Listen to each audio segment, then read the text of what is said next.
حضرت عیسیٰ کا واقعہ بیان کیا جاتا ہے کہ بنی اسرائیل میں ایک شخص تھا جس کی بیوی نہایت حسین تھی، جس پر وہ اسرائیلی فریفتہ تھا۔ چنانچہ جب اس عورت کا انتقال ہو گیا تو اس اسرائیلی شخص کو بڑا قلق ہوا اور ایک مدت تک وہ اس کی قبر پر بیٹھا روتا رہا۔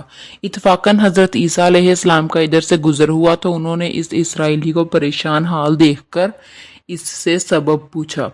تو جب اسرائیلی نے اپنا واقعہ بیان کیا تو حضرت عیسیٰ علیہ السلام نے دریافت فرمایا، کیا تو چاہتا ہے کہ میں اس کو تیرے لیے زندہ کر دوں؟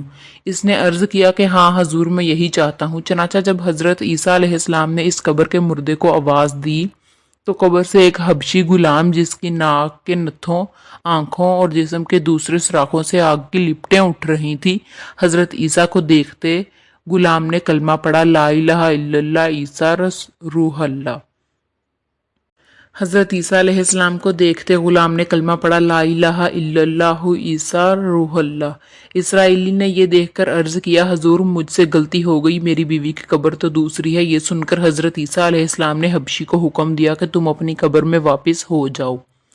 چنانچہ وہ مردہ ہو کر گر گیا اور اس کی قبر کو مٹی سے چھپا دیا گیا۔ پھر حضرت عیسیٰ علیہ السلام نے اس دوسری قبر کی جانب توجہ فرمائی اور حکم دیا کہ اے صاحب قبر، اللہ کے حکم سے زندہ ہو جا۔ چنانچہ قبر پھٹی اور اس سے ایک عورت سر سے گرد جھاڑتی ہوئی باہر آ گئی، جس کو دیکھ کر اسرائیلی بولا کہ یا روح اللہ، میری بیوی یہی ہے۔ پھر حضرت عیسیٰ علیہ السلام کے حکم سے وہ اسرائیلی اپنی بیوی کو ہمراہ لے کر واپس ہونے لگا، مگر عرصہ سے جاگا ہوا تھا، اس لیے اس پر نیند کا غلبہ ہو گیا اور اس نے بیوی سے کہا کہ تیری قبر پر گریہ وزاری اور بیداری نے مجھے ہلاک کر دیا ہے، اس لیے میں چاہتا ہوں کہ کچھ دیر آرام کر لوں۔ بیوی کہنے لگی کہ ہاں آپ آرام کر لیجئے۔ چنانچہ وہ اسرائیلی بیوی کے زانوں پر سر رکھ کر سو گیا۔ اتنے میں ایک گھوڑے پر سوار ایک شہزادے کا ادھر سے گزر ہوا جو اپنے زمانے کا یکتا حسین تھا، جس کو دیکھ کر شہزادی اس پر فریفتہ ہو گئی اور اس کا دل قابو میں نہ رہا۔ اس نے سر زانوں سے نیچے رکھا اور محبت اور غلبہ و عشق سے مجبور ہو کر شہزادے کے سامنے جا کر کھڑی ہو گئی۔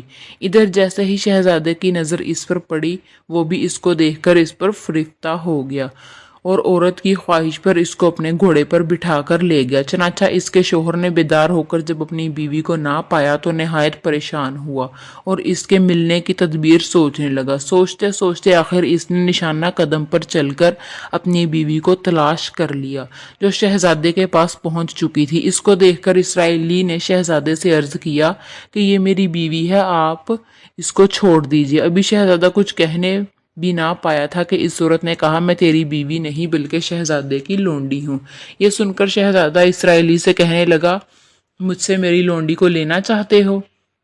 اس نے کہا، خدا کی قسم یہ میری بیوی ہے جس کو میرے سردار حضرت عیسیٰ علیہ السلام نے مرنے کے بعد میرے لیے زندہ کیا ہے۔ اب یہ گفتگو ہو رہی تھی کہ اتفاقاً حضرت عیسیٰ علیہ السلام وہاں تشریف لے آئے، جن کو دیکھ کر اسرائیلی کہنے لگا، یا روح اللہ، کیا یہ میری وہ بیوی نہیں جس کو آپ نے میرے لیے زندہ کیا تھا؟ حضرت عیسیٰ علیہ السلام نے فرمایا کہ ہاں یہ وہی ہے۔ یہ سن کر عورت کہنے لگی کہ یا روح اللہ، یہ شخص جھوٹا ہے، میں اس شہزادے کی لونڈی ہوں۔